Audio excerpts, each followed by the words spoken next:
Welcome back to Nigeria 2015. It's time for us to have a look at the headlines with Ayotunde Balogun.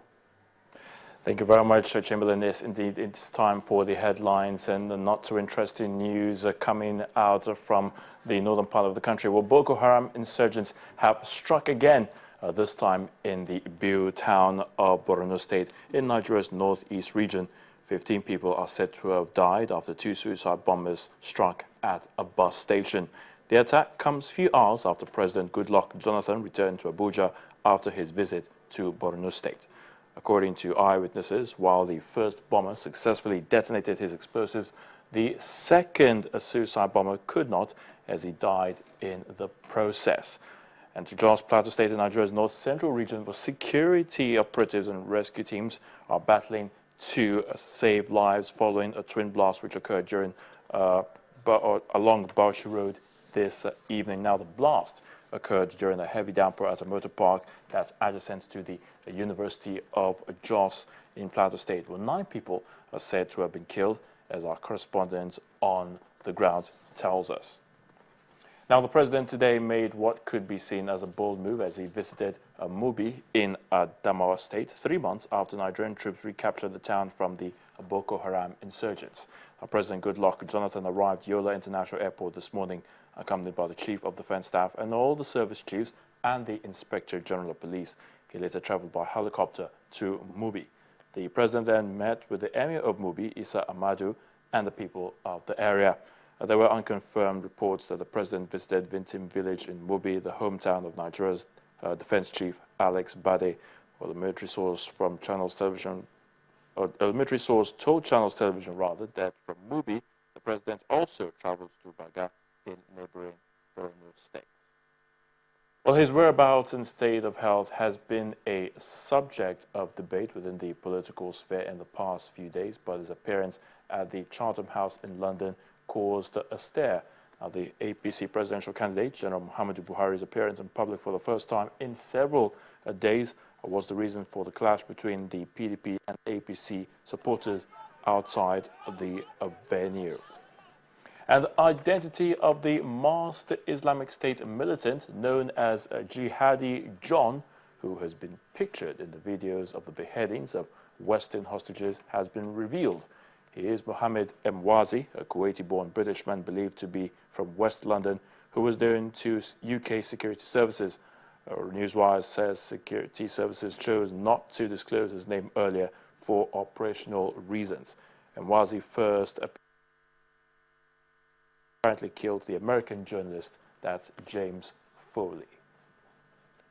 Those are news headlines. It's still Nigeria 2015, and we're still talking military deployment for elections, to be or not to be. The debate continues. Chamberlain, is back to you. Well, thank you, Ayol. We still have our Honourable Agunbiade here with us, and there's a catch on Onuju of the PDP and Honourable Agunbiade of the APC. Well, I know that those who have talked about these two court judgments were what they described as, in law, obiter dictum. It wasn't the main prior of those who went to court. It was just as an aside. And so, if that were the case, to what extent can we rely on that? Yeah, when you talk of obiter, you talk about ratio of a judgment. You are talking about the real issue for determination in that matter. That is the ratio. When you talk about obiter, some other issues that are important and are connected to the points for determination. It's not only in this matter. It's not only in this matter of Ekiti that the issue of deployment of military has been condemned. The same issue reared its head in the case of Buhari and Obasanjo in 2005. The matter also, the issue became a matter of reference also in the case of Yusuf and Obasanjo. And in these two cases in 2005, not of the recent case, the opinion of the court is that elections are civic matters.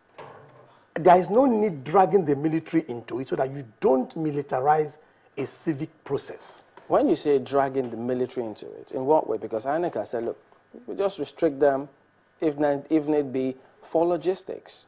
And so they're not part of the core function, or those who perform the core functions of elections, that even the peripheral, as INEC did put it, that's what they will be performing. And not, you won't find them in the mainstream or even that close to the election spot itself. That is not what happened in Ekiti. In Ekiti, we saw in on the television the position of the military walking within the crowd, armed and chasing people within the crowd.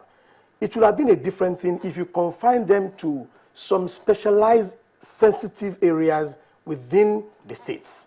But asking them to interact, going near the people, and the argument is even constitutional that in whatever way you want to use them during election matters, it must be determined by the act of the National Assembly.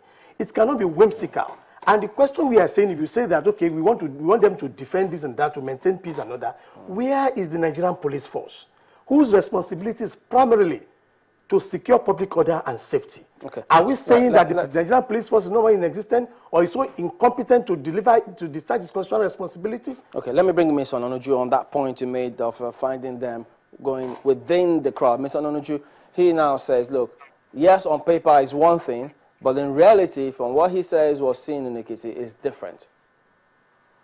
Well, those are allegations he's made. Historically, soldiers have been available in Nigerian elections to maintain law. And if you check that section 218, it tells you public order. Right now, our country is in war, and there are people who are using violence to try to undermine the space. So what do? We try to find as much as we can the logistics we have. And in this case, INEC says is the army. You deploy them at entrances to towns. You deploy them on the road. They are not to engage in election material. No, they don't do the voting. INEC has more than 750,000 ad hoc staff added to INEC staff. These are the people that do the elections. The APC is just involving itself in judicial acrobatics. It has no meaning for the president not to deploy soldiers if he feels that public order is threatened.